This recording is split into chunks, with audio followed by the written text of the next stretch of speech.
आशम, अब्दुल रहमान, यूनुस, तौहीदुल्लाह, रफीउल्लाह, आतिफ अफरान, अब्दुल हफीज, अमीन अब्दुल गफ्फार, बिलाल मोइन, पिंजारी बिलाल, रिजबिल खान, अजमल खान, शेख एहतशाम, शेख सिराज, मोहम्मद अब्बास, मोहम्मद अनीस, मोहम्मद इस्माइल, हाफिज अब्दुल जब्बार, मोहम्मद खान, चांद खान, शेख फरहान, शेख फैयाज, ये इतने बच्चों ने जो इसमें एग्जाम दिया है।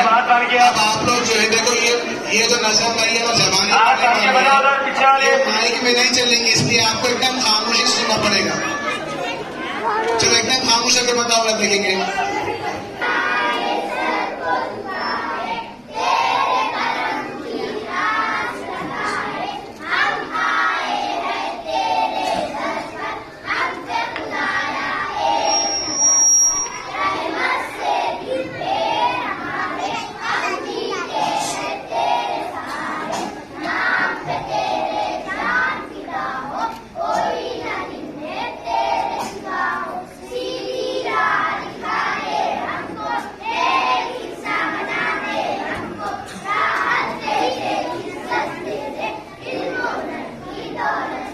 शाबाश, बहुत अच्छी बात है।